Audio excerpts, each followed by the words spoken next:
Hola, ¿qué tal, gentita? Nuevamente un saludo enorme. Vamos a abrir una nueva lista de reproducción. Esta vez vamos a revisar lo que sería el capítulo de electrodinámica. Ya pasamos por electrostática, tocamos varios puntos importantes y ahora nos toca pues analizar lo que sería electrodinámica. Ya el estudio de las cargas eléctricas, pero esta vez en movimiento. Deja tu like y comparte para que más gentita pueda aprender un tanto más de la ciencia.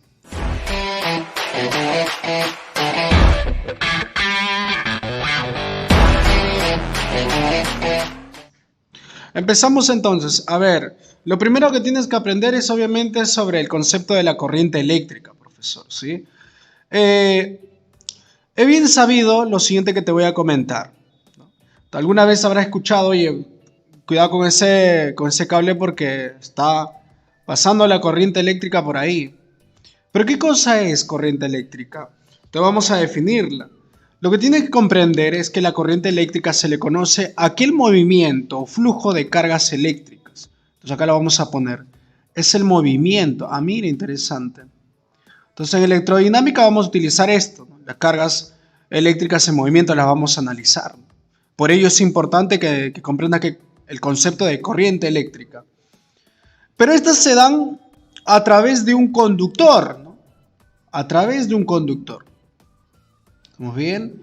Puede ser un cable, un alambre de cualquier material. Inclusive también puede ser un proceso de electrólisis. En química se avanza mucho eso, por ejemplo, ¿no? Las sustancias no salinas que también llevan el flujo de electrones, ¿no? Entonces también se utiliza mucho. Pero ¿debido a qué se manifiesta la corriente eléctrica? ¿Cómo es posible, profesor, que de un punto, de un extremo de un cable al otro extremo, empiecen a fluir los electrones?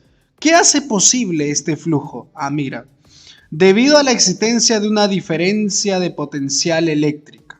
¿Estamos bien? Es debido a ello que se manifiesta el movimiento de electrones. Debido a esa diferencia en los potenciales eléctricos. Ya nosotros hemos revisado, ¿no? En el tema anterior, en electrostática, ¿no? Que el potencial eléctrico era una magnitud escalar que más o menos me denotaba la energía almacenada en un punto de un campo eléctrico. Entonces, por ejemplo, acá yo tengo dos esferas, una con exceso de electrones y la otra con déficit. Entonces, estas dos esferas son conectadas por un cable, ¿no? En el punto A y en el punto B. Entonces, el potencial, la energía almacenada en esta superficie de la esfera amarilla que tiene exceso de electrones, ¿no? Es diferente al otro potencial. Entonces, como hay un delta, hay un exceso de electrones aquí, lo que va a ocurrir es un flujo de electrones, desde A hasta B. Claro, porque la materia, obviamente, por propiedad intrínseca, siempre tiende a estabilizar las cosas, ¿no? Siempre pone en orden toda situación, ¿no? Entonces, así como pasaba con la temperatura cuando analizábamos la energía interna de dos cuerpos que se ponían en contacto, se generaba el calor. Entonces, aquí lo que se genera es un flujo de electrones, buscando también una estabilidad en este nuevo sistema, ¿no?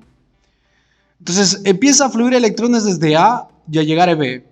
La pregunta es cuándo se detiene. Incluso ya esto lo habíamos analizado en lo que era en la electrización por contacto, en el tema anterior. Entonces, se detenía cuando el potencial, profesor, era el mismo, ¿no? El potencial era el mismo. Ahí se detiene ese flujo, ¿no?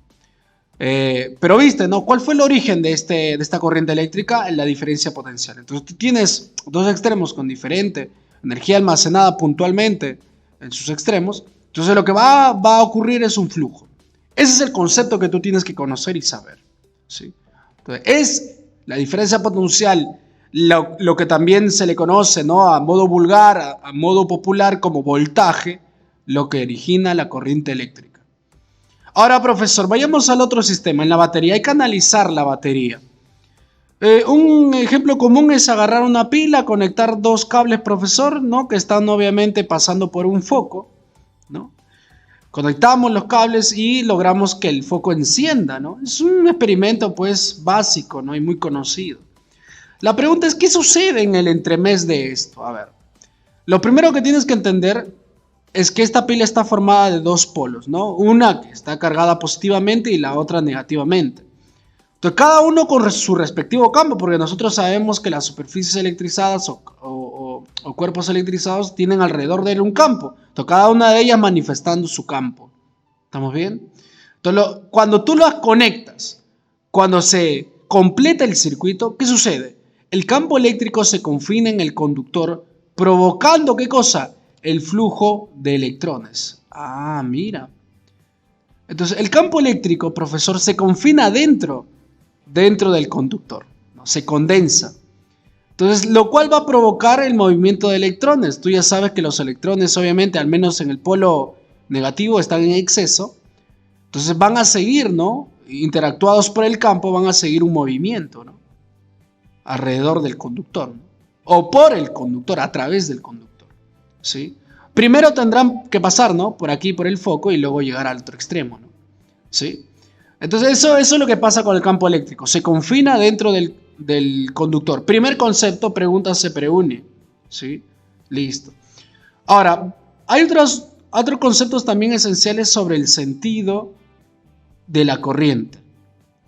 Entonces acá te voy a hablar de un sentido real y también te voy a hablar de un sentido convencional. El nombre mismo lo define, ¿no? Real es lo que en realidad pasa y convencional es un acuerdo, ¿no? Que ha tenido pues la comunidad científica para establecer un concepto. Entonces el sentido real, como bien te dije, ¿no? Se da desde aquel extremo donde hay exceso de electrones, porque son los electrones los que generan el flujo, pues, ¿no? Son los que se encuentran en la última capa, en la parte externa de los átomos y son los que pueden liberarse y moverse libremente, ¿no? Cosa que no puede ocurrir con protones, por ejemplo, ¿no? Porque están pegados en los núcleos atómicos. Entonces los electrones, profesor, ¿no? Se mueven libremente, ¿no? De este punto donde está el exceso, desde la parte negativa, profesor, donde hay exceso de electrones, hacia el otro sentido, desde negativo a positivo. Por eso lo de azul acá en el gráfico, mira, real.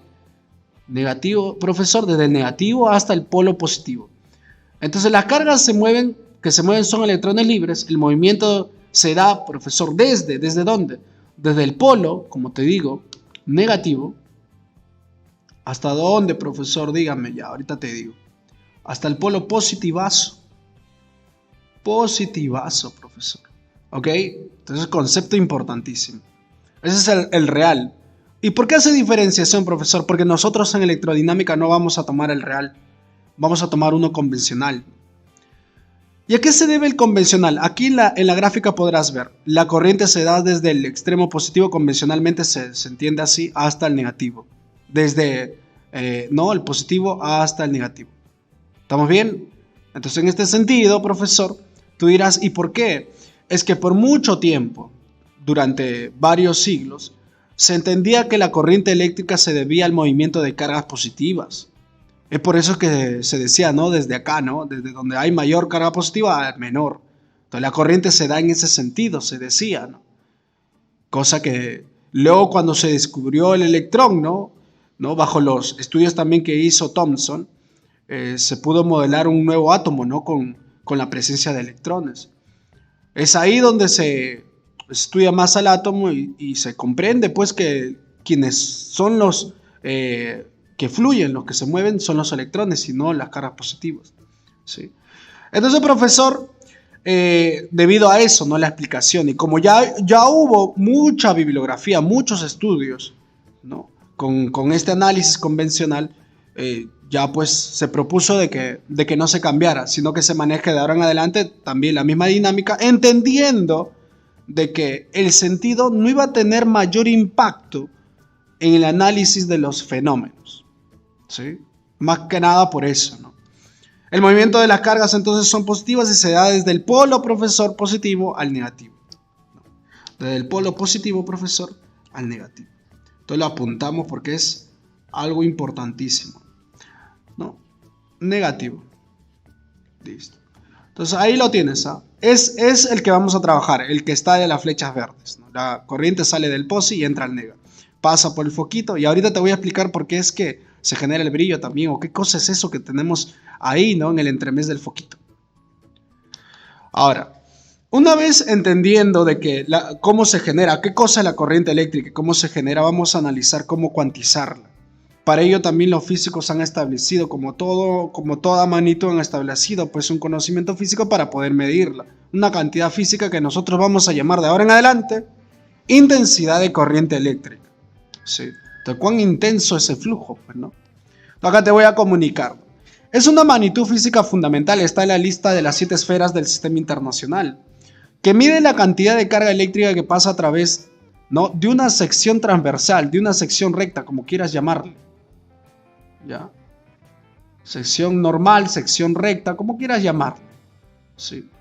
De un conductor en un determinado intervalo de tiempo. Ah, mira. Entonces, ¿cuánta carga ha pasado por aquí, no? Tendré que contabilizar los electrones, ¿no?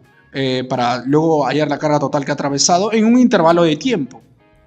Matemáticamente se puede estipular así: intensidad de corriente es igual la cantidad de carga que ha atravesado esta sección transversal de mi cable, de mi conductor de cobre, ¿no?, dividido o relacionado entre el tiempo que ha demandado ese flujo, ¿no?, de cargas.